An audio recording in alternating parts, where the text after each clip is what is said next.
Oke, assalamualaikum warahmatullahi wabarakatuh. Eh, di pertemuan kita ini di mata kuliah manajemen keuangan kita akan membahas tentang analisa laporan keuangan. Apa sih analisa laporan keuangan itu? Ayo mari kita bahas. Di sini ada pengertian dan laporan keuangan.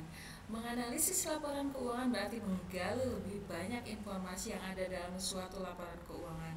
Sebagaimana diketahui, laporan keuangan adalah media informasi yang merangkum semua aktivitas perusahaan. Jika informasi ini disajikan dengan benar, informasi tersebut sangat berguna bagi siapa saja untuk mengambil keputusan tentang perusahaan yang dilaporkan tersebut. Nah, di sini laporan keuangan merupakan ikhtisar mengenai keadaan keuangan perusahaan pada suatu waktu tertentu. Laporan keuangan secara garis besar dibedakan menjadi 4. Ada apa aja? Yang pertama ada neraca, laporan laba rugi, laporan perubahan modal, dan yang terakhir ada laporan arus kas. Oke, kita ke neraca. Apa sih neraca itu? Neraca di sini neraca yang menggambarkan posisi keuangan perusahaan pada satu tanggal tertentu. Jadi neraca itu menggambarkan posisi harta, utang dan modal pada tanggal tertentu. Itu yang dinamakan neraca. Sekarang kita ke laporan laba rugi. Apa sih laporan laba rugi? Di sini laporan laba rugi yaitu menggambarkan jumlah hasil penjualan atau pendapatan yang diterima perusahaan selama periode tertentu serta biaya-biaya yang dikeluarkan untuk mendapat hasil tersebut serta laba yang diperoleh. Itu yang merupakan laporan laba rugi.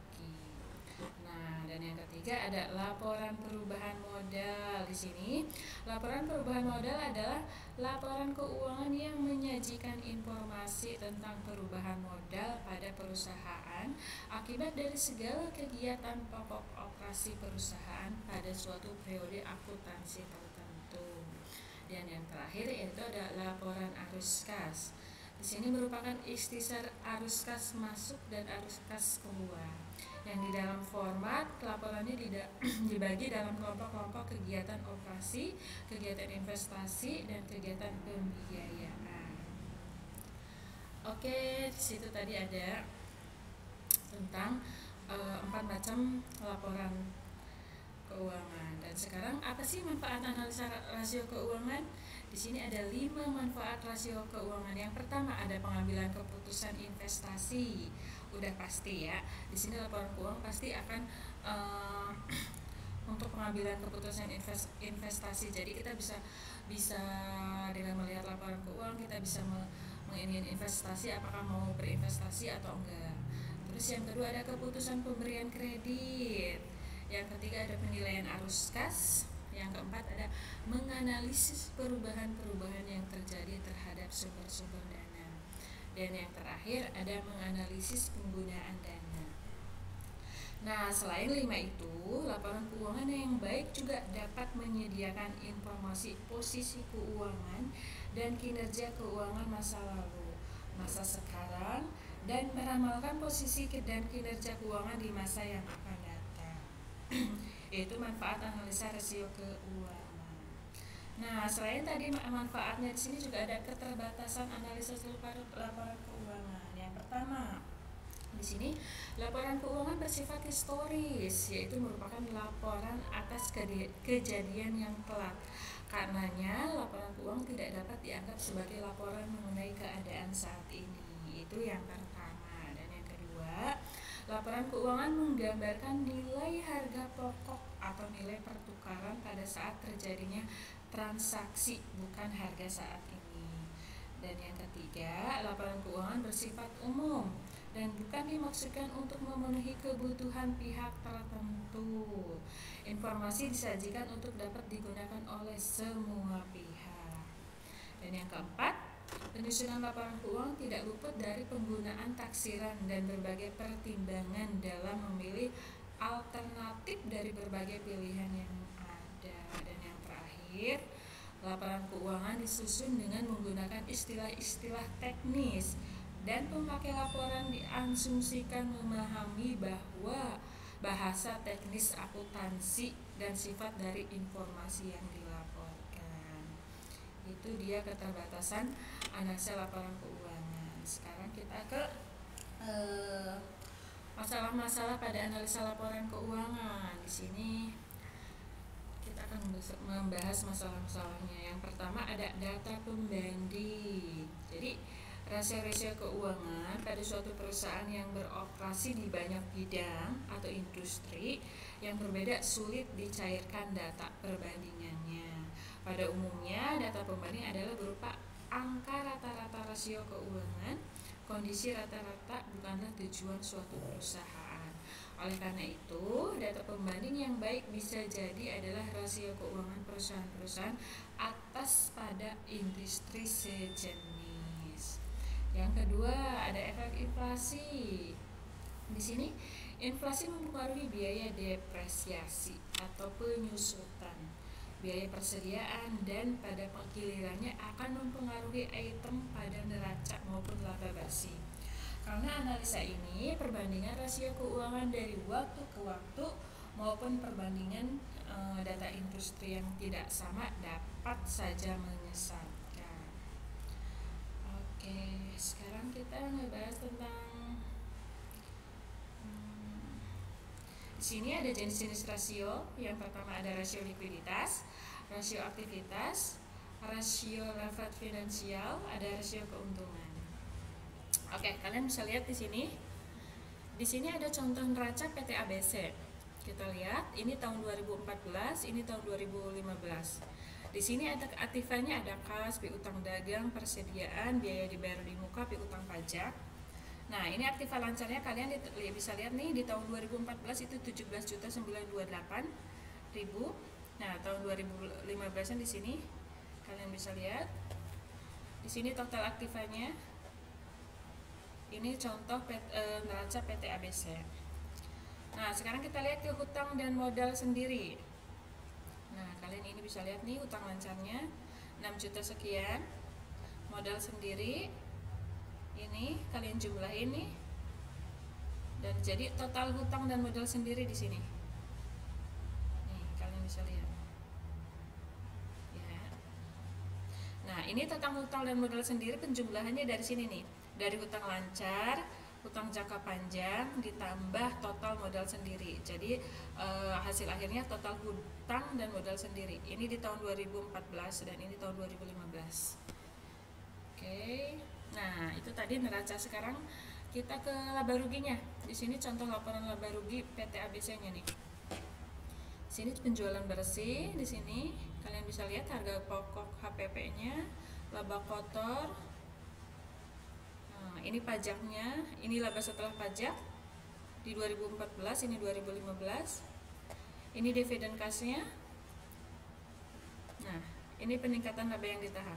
Ini peningkatan laba yang ditahan, angkanya dari sini nih. Nih, dari laba setelah pajak di tahun 2014 dan dividen kas dikurangin, ini hasilnya ini. Hasilnya peningkatan laba yang ditahan. Ini 2014 dan ini 2015. Oke.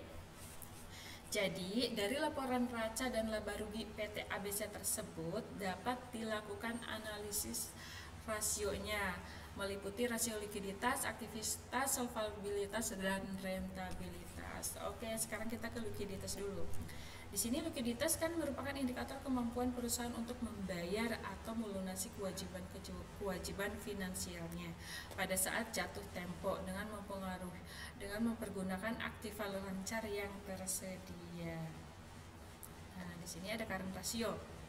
Di sini current ratio merupakan perbandingan antara aktiva lancar dengan hutang lancar. Aktiva lancar terdiri dari kas, surat-surat berharga, piutang, dan persediaan. Sedangkan hutang lancar terdiri dari hutang dagang, hutang wesel, hutang pajak, hutang gaji atau upah, dan hutang jangka pendek lainnya.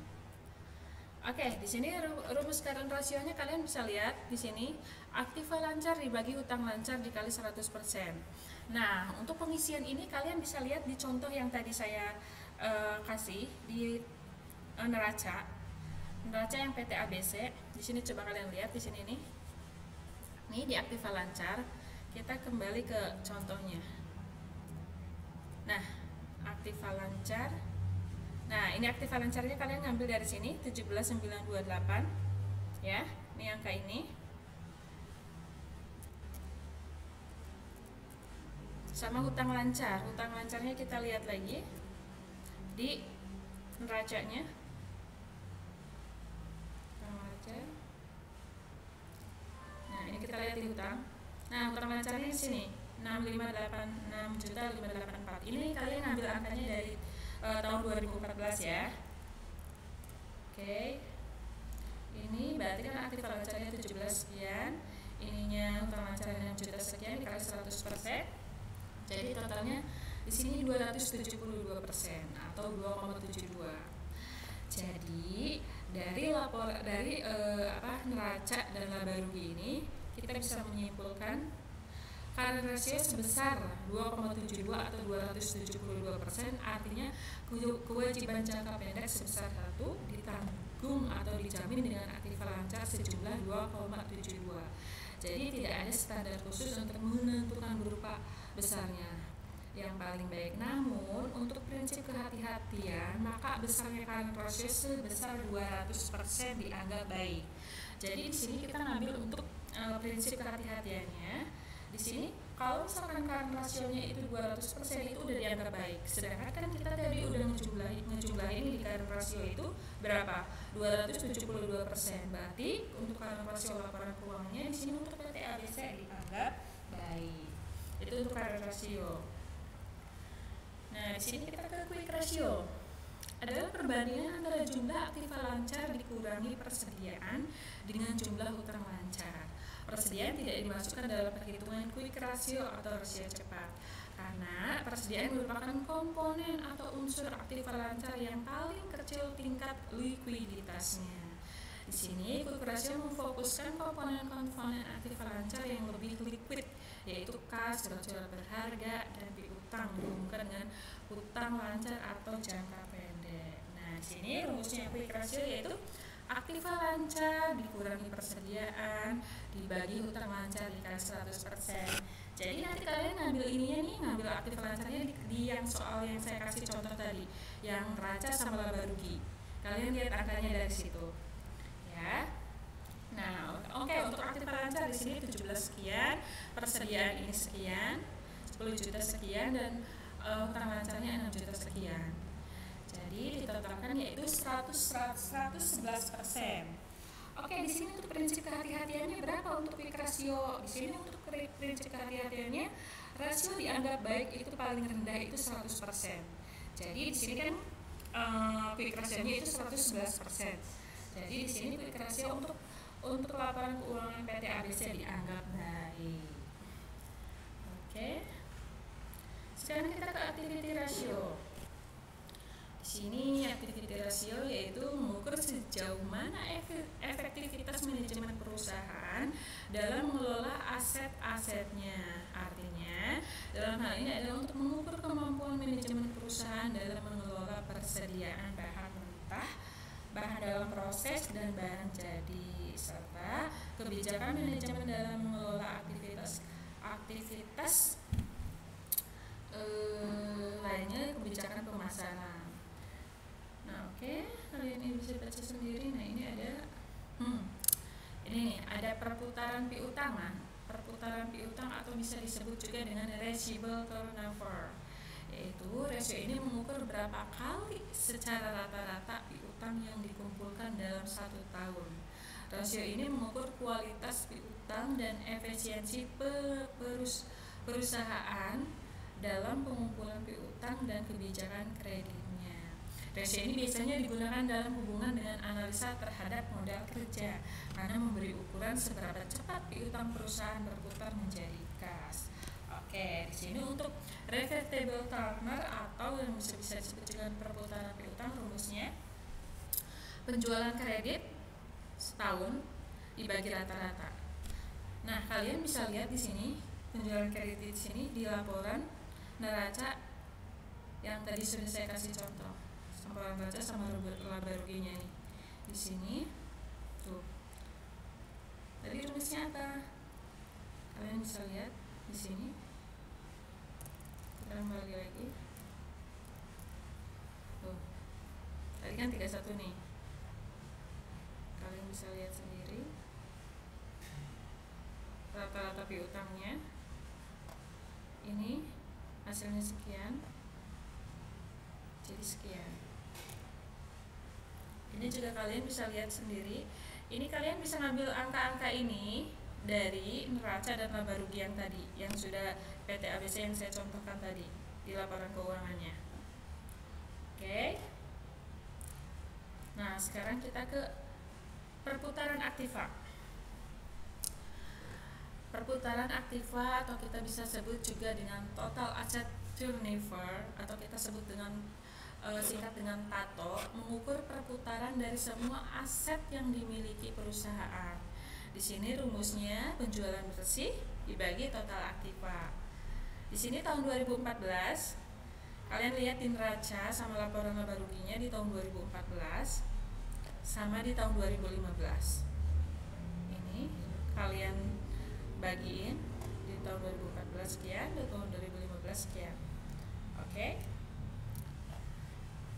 Oke, sekarang kita ke debt ratio atau rasio hutang.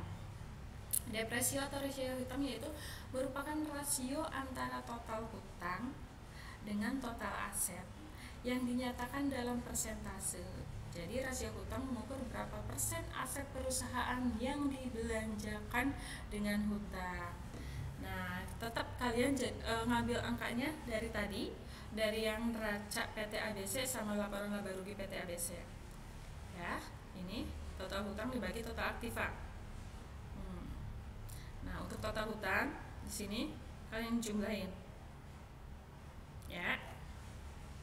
Kenapa ini bisa dijumlahin? Kita balik lagi ke belakang. Nih, kita lihat di contoh neracanya. Nih. Kita lihat di hutang dan modal nih. Angka tadi ini dari sini nih, dari 6.584 sama hutang jangka panjang. Hutang jangka panjangnya 5.048.000.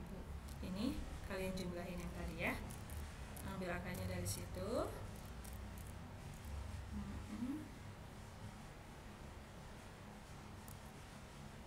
Nah. Dibagi 26, tadi total aktifanya 26 juta. Untuk tahun 2014 ini dan ini tahun 2015-nya. Ini kalian ngambil angkanya di tahun 2014 ya. Dan yang untuk tahun 2015 kalian juga ngambil angka di laporan keuangannya di tahun 2015. Oke. Itu tadi untuk debt ratio. Nah, sekarang kita akan ke rasio total hutang terhadap modal sendiri. Apa sih itu?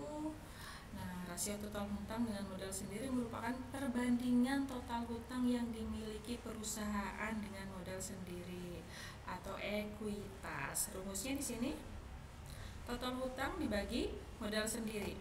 Nah, sama seperti yang tadi, kalian ambil contohnya ini di tahun 2014, di neracanya kalian juga ngambil angkanya yang tahun 2014. Ini dipresentasikan jadi sekian 81%, dengan ini tambah ini dibagi modal sendiri ya. Ini tahun 2014. Nah, tahun 2015-nya sama. Kalian ngambil angkanya di tahun 2015. Ini presentasinya sekian. Oke. Itu untuk rasio total hutang terhadap modal sendiri. Nah, sekarang kita ke probability ratio atau rasio keuntungan. Di sini rasio probabilitas merupakan rasio yang bertujuan untuk mengetahui kemampuan perusahaan dalam menghasilkan laba selama periode tertentu. Di sini jenis-jenis rasio profitabilitas ada 5. Yang pertama ada gross profit margin, yang kedua net profit margin, yang ketiga ada ROI, yang keempat ada ROE, yang kelima ada rentabilitas ekonomis. Oke. Ini kita akan ngebahas tentang analisis common size. Kalian pernah dengar apa itu analisis common size? Di sini analisis common size dilakukan dengan cara merubah angka-angka yang ada dalam neraca dan laporan laba rugi menjadi persentase berdasarkan angka tertentu. Untuk angka-angka yang ada di neraca, adalah total aktiva. Sedangkan untuk laporan laba rugi, maka penjualan digunakan sebagai angka dasar yang bernilai. Nah, penyajian dalam bentuk common sense akan mempermudah pembaca menganalisis laporan keuangan dengan memperhatikan perubahan-perubahan yang terjadi dalam neraca dan laporan laba rugi. Nah, di sini kalian bisa lihat nih, tadi di neracanya untuk PT ABC tahun 2014, 2015. Nah, ini untuk tahun 2014 ini presentasinya. Tuh. Oke. Nah, sekarang kita ke analisis indeks. Analisis ini merubah semua angka dalam satu laporan keuangan pada tahun dasar menjadi 100%. Pemilihan tahun dasar bukanlah selalu tahun yang paling awal, tetapi yang dianggap normal. Dengan demikian, analisis ini dilakukan untuk membandingkan perkembangan dari waktu ke waktu. Nah, ini tuh. Kalian bisa lihat di sini. Ini neraca common size. Oke, pertemuan dari saya cukup sekian. Kalau misalkan masih ada materi yang bingung, kalian bisa pertanyakan. Oke, thank you. Wassalamualaikum warahmatullahi wabarakatuh.